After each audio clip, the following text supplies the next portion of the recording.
Uh, ETEC is a global MSS provider. It's almost 25 years experience in cybersecurity. As I said, started in Latin America. It's a $20 million business brand today. So it was around 150 crores, you can say, in India. India, we started last year. We are expanding and growing Indian operations. So it's a hardcore cybersecurity player. It's a very broad expertise in cybersecurity. So a lot of depth and broad. And essentially, that's kind of what I'm going to share today and talk a little bit more about ETEC. And I'll cover a couple of topics, maybe DevSecOps. I cannot go in many of the topics in detail because it's only half an hour. I'll try to cover some of the topics and share some insights what you can apply in your day-to-day work. So essentially, our purpose, ETEC purpose, and our purpose is to, when I say in Spanish, darle tranquilidad. Darle tranquilidad is like giving, because I stay in Latin America, I'm based in Bogota, Colombia. And I run the operations for Peru, Brazil, based there. ETEC is headquartered in US, and Florida is registered. The chairman is Terry Moffat, who is based in US. The board members are 2 Indians. So we have 3 members board. And essentially, what I say about ETEC purpose is to darle tranquilidad, bring peace of mind to our clients. Because cybersecurity is very complicated and complex. And what clients need is peace of mind. They're working with a partner who brings peace of mind to them that I'm secure. I'm in good hands. Somebody's taking care of my operations. Somebody's ensuring that my operations will be secure and I'll be able to operate or run continuously without any disruption. So that is what peace of mind. And we bring that not only to our clients but also to our community. So ETEC is owned by a trust and 100% of trust proceeds goes to Vipassana Foundation. So ETEC is very heavily into Vipassana. My chairman is almost 30 courses he has done. He's a Vipassana meditator. 2 board members also Vipassana associated. So it's very heavily into Vipassana. We run a lot of programs yearly on meditation. So that's kind of this thing, and also helping the larger community. So we work a lot with the community, helping them. Like we did with Youth Build, we did free assessments for them. We work with a lot of hospitals doing free assessments for them, helping them with cybersecurity. And helping them because hospitals were getting a lot of attacks during COVID. So hackers were not even leaving hospitals behind. So we were working with hospitals, helping them to improve their security posture and ensuring that they are working and they are able to operate. So we have a lot of focus on the community side that we operate with. But we are a profit organization. We say very openly, we work for profits, but we work in a more conscious manner that we give gap to community and we support Vipassana Foundation. So ETEC in a nutshell, very briefly. What is ETEC? ETEC is a 25 years and it is almost a top 5 cybersecurity player in Latin America. So if you go and look for focused cybersecurity player, you will not find that kind of big player in cybersecurity, even in India or anywhere. You will not find that kind of player which is doing around 150 crores only in cybersecurity. There are a couple of which are doing government business, but I exclude the larger SIs and I exclude telcos. Pure play cybersecurity is among the top 5 cybersecurity players in Latin America. As I said, it started last year in India. We are scaling up India operations. It's growing very fast. We have acquired 6 clients in India already. And this is one of the attempts to reach out to clients and help them understand what ETEC really is. ETEC is having 25 years, all experience in cybersecurity. 15 years back, we set up our first SOC. So we are like in SOC 3.0, 4.0 scale. So we don't do basic monitoring. I'll talk about our SOC journey. We don't do basic monitoring and correlation of events because sometimes when people say SOC, okay, you must be running a CM. Okay, you take the events and correlate them. That's what you do. You do basic monitoring. We are much more advanced, evolved SOC. We have our own red team services. So we have 15 years. We have been running MSS business and running a lot of critical operations. Critical operations for large clients. So we don't work a lot with mid-sized enterprises. We work with largest telcos. So you name Claro, Telefonica, largest telcos like Reliance, Airtel of India. We work with largest banks. We work with Reliance and a conglomerate which owns almost 80% banks. We work with Bank Colombia, which is the MX partner. So American Express partner is Bank Colombia. We work with Itaú Bank, which is the largest bank in Brazil. So their database security is managed by us.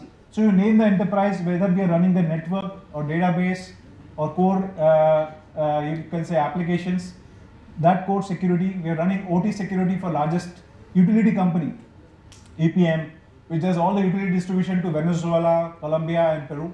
We are running for Petro Peru, which is a company called Netargy. For them, we are running the OT security. So we are running OT security for essentially three large utilities and power companies. So we work with many enterprise players, and we secure multi-million dollars of transactions. So what we are doing is core. If my network was down for a bank in a digital world, you can assume if a network goes down for a payment gateway company for a couple of seconds, you can assume the financial loss that company can have. So we are in the core networks of payment gateway companies, core networks for banks, and essentially ensuring that security and runtime, right? There was an example of a Claro, they had a cluster failure. Claro is one of the largest telcos in Latin America. And this is like a typical enterprise mindset. They have a hardware big box supporting a network. They didn't upgrade it for 11 years. 11 years they have been using it. They don't want to upgrade the hardware. They kept kind of pushing it to the limit. Last end of the life, they want to put the limit. And then one night the network went down. The whole transportation system on which you swipe a card and make the payments, that went down. In the morning where people are trying to board the bus and pay by tapping the card, it is not working. Because Claro's cluster on which that is running down, and they are screaming on our head, hey, bring it up, what should we do? We brought a failover failed because the load increased, the failover started routing back to the main, the whole thing went into pause. We took 30 days to put extra machine, everything, and we tried to bring it up, make it up and running. So there are a lot of this kind of examples. So we've done a lot of core systems security, we don't do, and help the organizations to move securely. We have very strong processes since we are working with enterprises, have strong processes, process maturity, client service frameworks, teams, availability, level 1, level 2, level 3, experts in different domains. And essentially, we also do cybersecurity training because the biggest challenge in cybersecurity is skill set gap. I have 35% churn, and I'm very open to say that. I am saying 35% churn because people look for me as a hiring ground. An enterprise comes, okay, I need a cybersecurity expert, okay, let's go and hire from eTech. Let's go and hire and find a person there because there is a lot of demand and there is a lot of skill sets. So we are a training school. We take a lot of people, train them, develop them, and become ready talent for the market. So we train almost 6,500 professionals. We have a training business that we run separately and kind of keep grooming and developing talent. I would say, in Latin America, at least if you go to any CIO or CISO, he would have been somewhere attached with eTech, have done a course with eTech or some kind of certification with eTech. So we're looking at developing and grooming that talent. So we have almost good amount of cybersecurity training that we are doing. And we have a lot of maturity. Like, just some time back, Anil was talking about OWSP. We have OWSP certified people. We have, CCERT certified, CISSP certified. You name the certification in cybersecurity. Cybersecurity is a lot about certifications. If you have to test the quality of a provider, ask for certifications of the consultants or people who have. It's not easy. Everyone cannot do all those typical difficult certifications. We have some of the best certifications in cybersecurity internally, and we kind of keep updating themselves because that's kind of very critical for cybersecurity in the market. Essentially, our portfolio. I'll very briefly talk about our portfolio. So our portfolio starts with the client at the core. We call it BizCore. BizCore is the core security. So BizCore is essentially the core business security. So we have OT system security, networks, core networks, the employees, all that comes in the BizCore security. And we go to market by use cases. So we have around 12 use cases. So 4 to 5 use cases come in the BizCore security. Risk management. So it's like the GRC, the governance, risk and compliance. We've done the largest central bank implementation for GRC. So we implemented RSA Archer for a central bank. We implemented a couple of other risk management tools. So we do that. Plus we do the MSS and SOC. So it's essentially, Anil was talking about, you assess the risk and then you look at the cybersecurity, the tools, and you see measure the investments and make the journey. We do eTech ID, which is the identity access management. So all identity access management, PAM, access segmentation, access governance, cloud security, and digital experience, which is provided by gamuts of services from implementation, consulting, advisory. So we do a lot of advisory because in cybersecurity, you have to engage and understand what you really have, what risk you want to cover, what solutions you need, what gaps you have, how to assess the maturity, how to progress on that journey. Because a lot of advisory-led engagement. It cannot be a plain vanilla solution-led engagement. So that's kind of what we do a lot. So there are advisor consultants who work in different domains, from OT, from IT, from IAM, from DLP, and then we progress into that journey, going into implementation, outsourcing, support, and everything is covered by SOC. So we integrate that to SOC, our own SOC, and we operate on both the models. We can do build, operate, transfer. You say, you set up it for me. I want to have my own in-house teams, like a lot of banks. So we did a build, operate, transfer, a lot of BPOs. We also do a service as a service model. So we prefer a lot of as a service model. We say don't invest in assets, take as a buy as a service, and leverage the assets that we've already invested and keep using as a service model. So that's kind of where we do both the models for MSS, and everything is in eTech Insights. And I'll talk about what is eTech Insights. It's essentially a cybersecurity governance layer, which is sitting all about everything, giving you business context to cybersecurity. You can see that a lot of partners, you name the partner. Tenable is about brand monitoring, you have brand protection, URL monitoring, Thycotic is spam, you name the partner. CrowdStrike simplifies a SOAR tool. We are very, very vendor agnostic. So we are not a channel partner like, okay, I will sell IBM QRadar to you. You want to use this other partner, I'm okay. So we just essentially are more of a vendor agnostic, look at the best requirement fitments, and then go and operate and provide solutions that you need.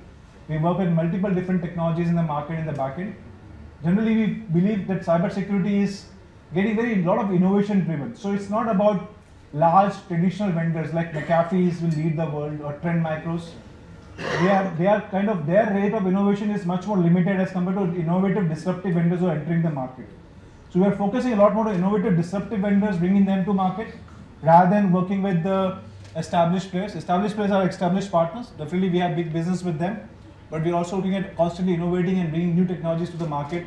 Because a lot of Israeli and US companies are innovating and they're disrupting the concepts much faster than the established players are doing themselves. So that's kind of where we're looking at bringing those kind of technologies to the market. You might even not even heard their names in Gartner Magic Quadrants because there are no Magic Quadrants created so far.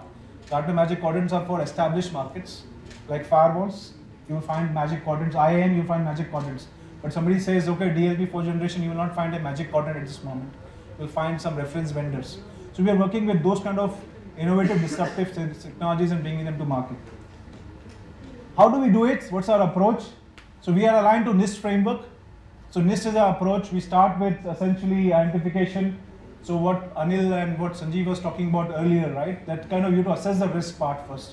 So we do all our assessment, we do strategy definition, architecture review, we do vulnerability assessment, essentially compliance requirements, like the new compliance that keeps coming. So this becomes the benchmark, the planning part, essentially, which is the essentially initial consulting. And when you define the risk, what you really need, then we go into the transformation stage where we do deploy the controls.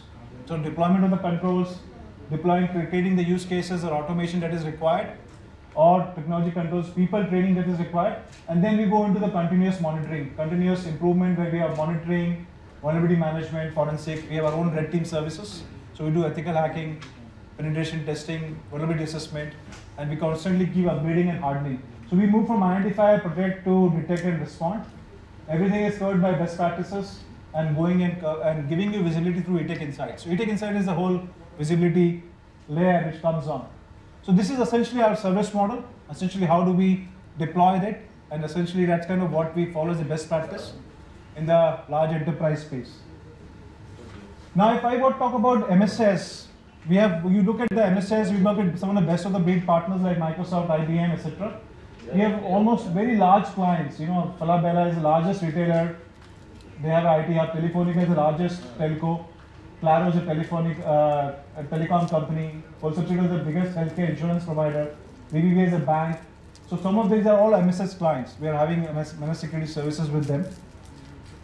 Now it's kind of a journey which I was talking about earlier. And this is a very important slide for you to understand and kind of take as a kind of a framework that you can take as a learning. Because several times clients will call and say, hey, I want CM.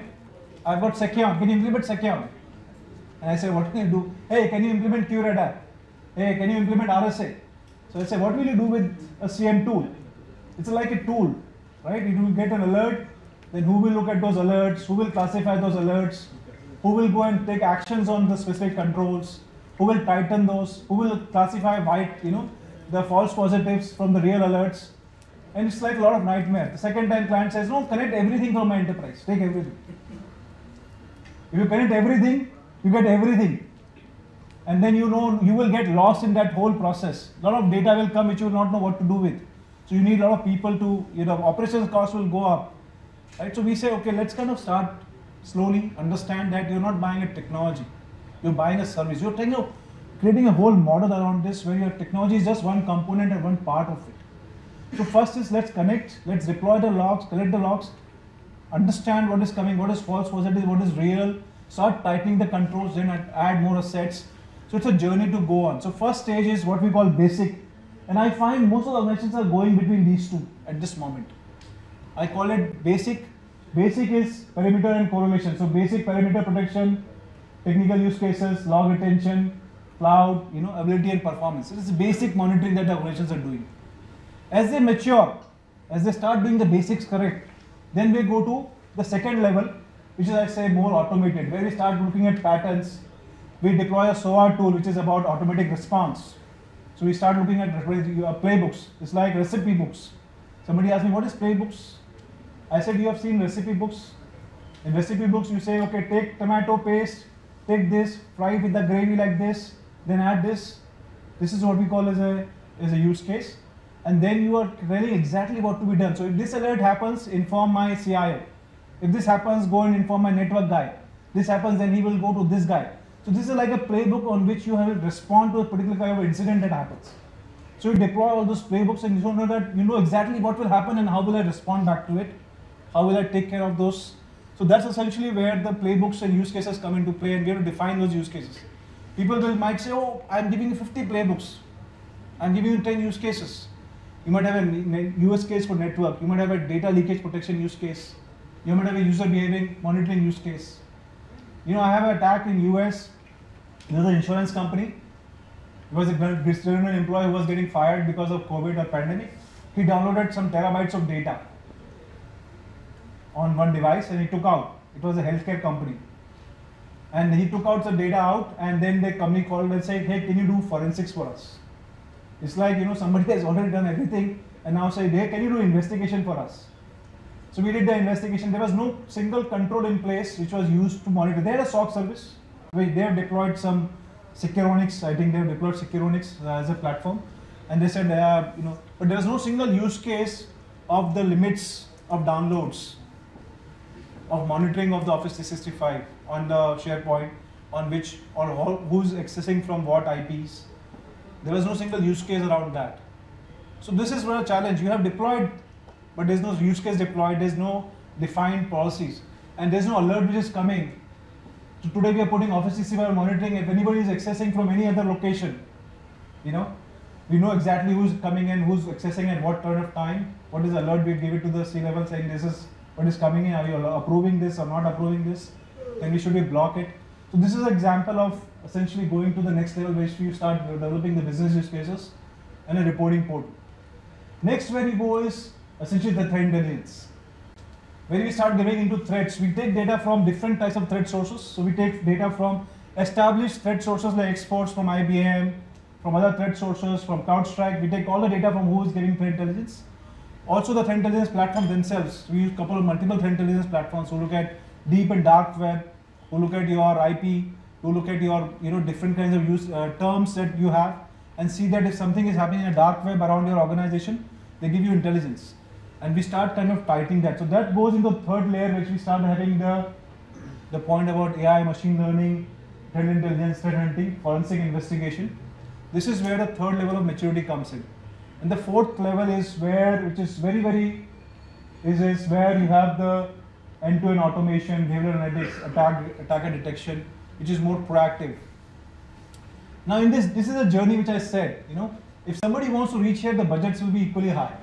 Because you need to build multiple SOAR plus CM plus threat intelligence platform plus the team, right? Somebody wants to go there, but somebody wants to play here. So what I want to is essentially understand what do you really want in cybersecurity, and how much you want to invest, where do you want to really end, what kind of risk you want to take. That's kind of the starting point of discussions, and making a strategy around it, and then kind of creating the mindset in the management team to plan for those investments and make that journey within the organization. I just want to talk a little bit about DLP since it is a an important topic and we talked about data leakage protection. I think I just wanted to share with you this framework from Frost and Sullivan, and this is an important framework. I liked this framework to just share. That we have been talking about traditional DLP like McAfee and Symantec, etc., which is using the unstructured data-centric DLP solution. So here a lot of policy creation was done by you. So you have to continue to look at all the data, you have to define all what is confidential, what is non-confidential, you keep tagging, you define all the segmentations, define user profiles. The policy was kind of completely created by that there was so much of an overhead on an organization. For a simple organization, I know Reliance, I know another organization, I don't want to name them, they have implemented a particular HDFC Bank and one more other organization, they have implemented a particular technology. They had a big team was just doing all the data operations related work around policy creations and managing and running it operationally.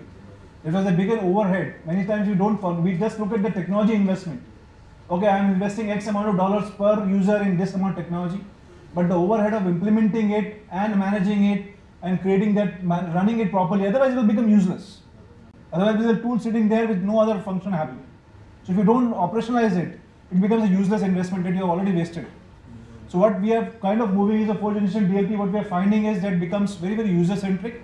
So do user profiling, you look at automated data classification or AI machine learning based, and you can delist. You'll give you a policy and you can say you can delist. It's much more easier because the automated discovery is happening and the operational costs are much lower. That's kind of where we are moving into 4th generation DLP and kind of helping users to. We are making migrate a lot of McAfee users in Latin America. We are migrating to 4th generation DLP because they have been struggling with McAfee, and Symantec is already out of the market because of Broadcom acquisition.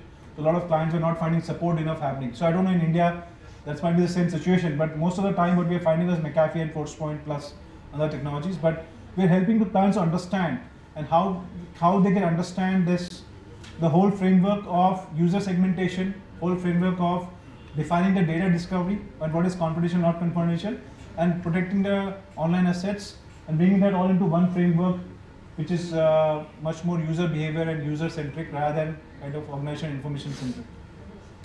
There was a lot of discussion about DevSecOps. I just want to talk about DevSecOps and runtime. One single challenge that is happening in DevSecOps is that DevOps teams never look at security as a specialist topic. They always felt like security is a showstopper.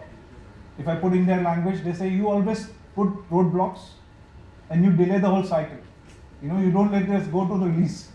So for them it is a very, very difficult for them to integrate that. The part is the best part is if you can give them and empower them by giving them certain technologies which they can understand and do their own code assessment.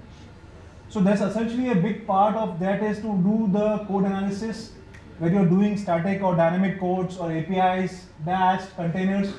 All of that can be done. We're talking about API security, all can be done by the platforms as a service model. So you embed into DevOps as a service model where they can run themselves their code, assess and scans, and they can say, okay, what is working and what is not working and how they to fix. So empowering them on a service model. And then you go from there to the runtime security. Because what is happening is, now you've done the DevOps part and DevSecOps part. But when you go to runtime, there is a challenge of runtime security where your traditional answer was at the server level, I was putting an APP, or I will putting a antivirus, right? Or there is a web layer, I am putting a WAF solution. Memory layer, there was nothing available in the market.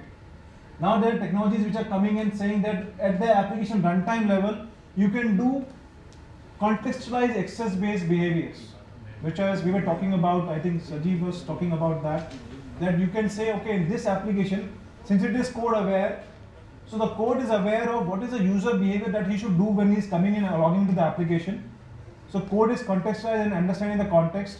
So when you come and start into the operational environment, if there is any other behavior which is not happening what we have done in the previous, it immediately gives an alert or stops the user from accessing it. So now you're going to next level of security, which is not an antivirus, like a server antivirus that you're running. It's going to an application context driven, because you understand the code and the normal user behavior that code will do, and who will come in and what kind of access is given to that user. So that's kind of the the market which is kind of emerging very fast. And what is kind of consolidation point that Anil you mentioned, people will stop investing into WAF. We don't need a separate WAF tool or RSP. You don't need a separate EDR or EPP. We have one different technology which can cover these two parts. So now these kind of vendors who are consolidating and kind of partnering, where they are bringing these two technologies together, one happening on the DevSecOps side and other happening on the runtime side into one single platform. That's kind of where the market is also shaping up real time. So you're consolidating and taking investments out. So suppose you are investing on a WAF on a, you say, okay, 10 Mbps, 20 Mbps throughput, right? I've taken an MB from Imperva, or I've taken another from Cloudflare, I've taken this from Akamai if you want. You're very expensive and you're super rich, Akamai, okay? And then I have gone into this where I'm investing into a EPP from Trend Micro for a server level protection. You can do the total cost of and say, okay, how much I'm spending on this?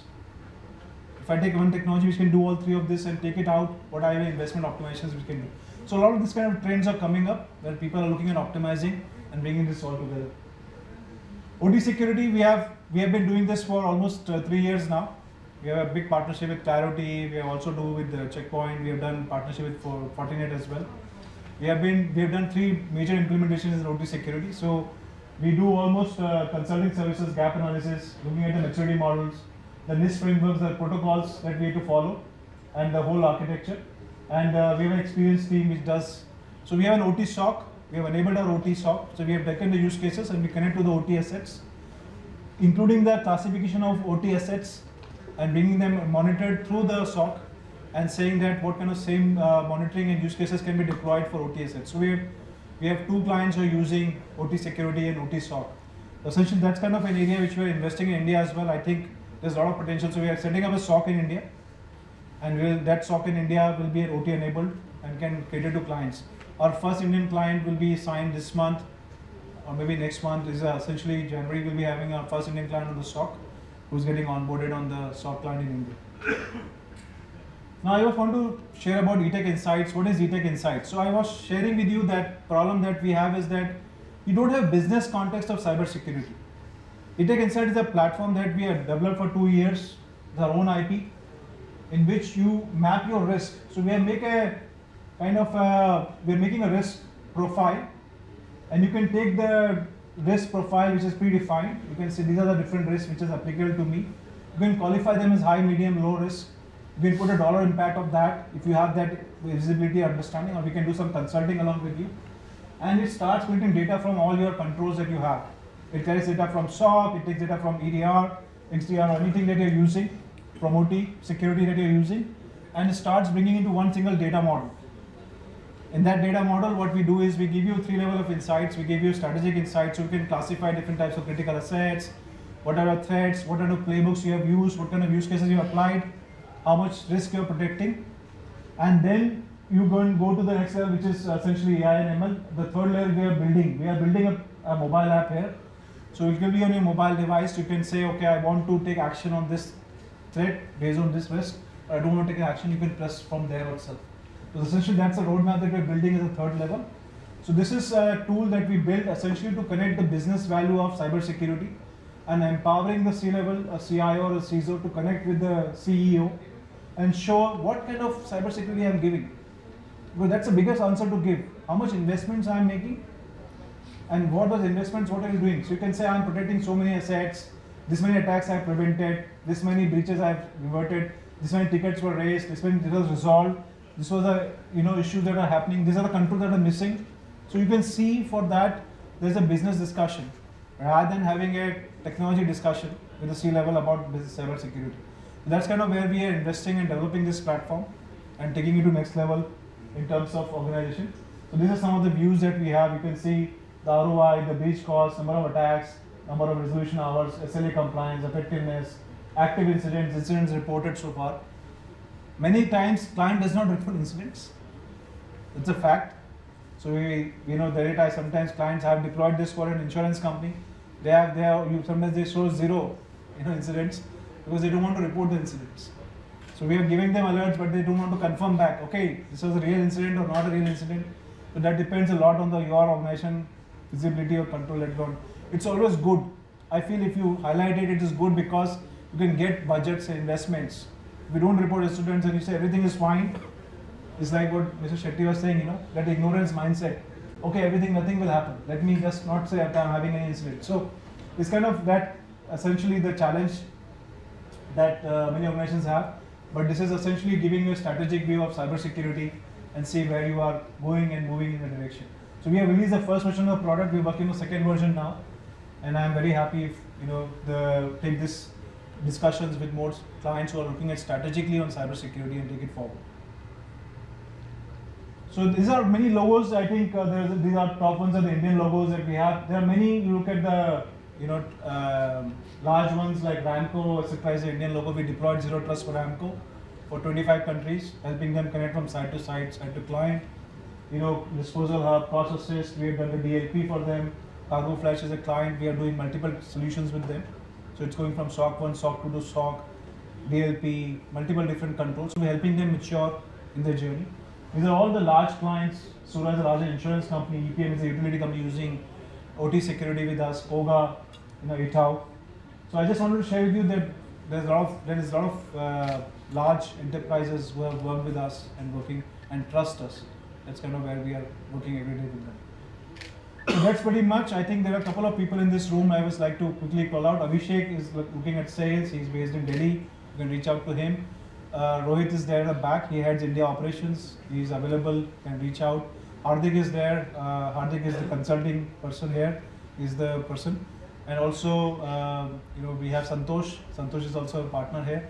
So we have been working together, and essentially the team is building and increasing. We are having one more consultant joining this month. The Colombian consultants and Peruvian consultants work with Indian consultants. So there's a lot of expertise that we are transferring. And I think the biggest challenge that we have is finding good quality people. So we are hiring as we expanding and getting good quality people on board. So thank you so much. Thanks for your time. I really appreciate having this space with you. In case you have any questions, I'm happy to take and answer the questions as much as possible, as much as I know.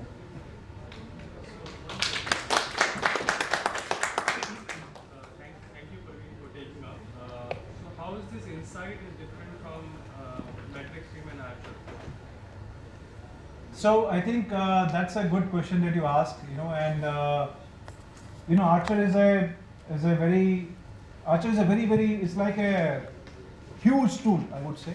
It covers process risk, cyber security, multiple risk, and it's an implementation itself. If you take an Archer like a platform, we've done many Archer implementations, so we know Archer very well in and out. This is very focused on cyber security. So we are not going into process risk. We are not going into any other different types of risk.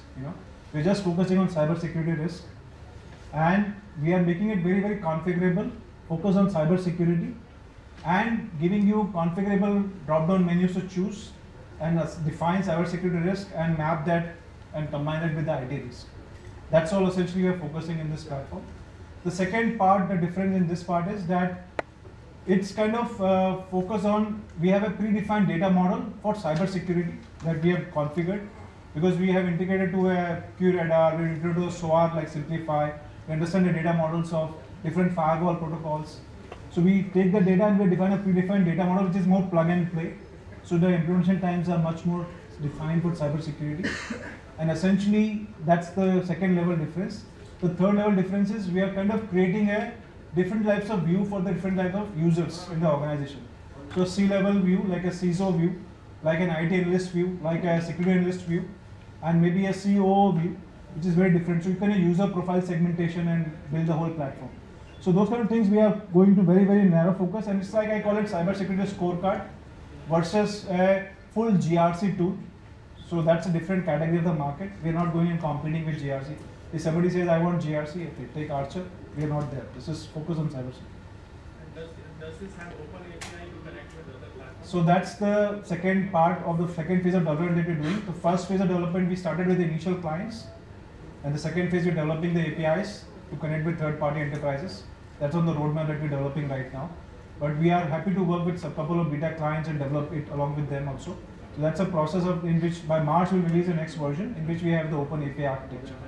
And we are also putting it on the cloud with Azure Data Lake, and we're going to bring this whole into a different next level of league of the product. Thank you, Praveen. Thank you. Any other questions?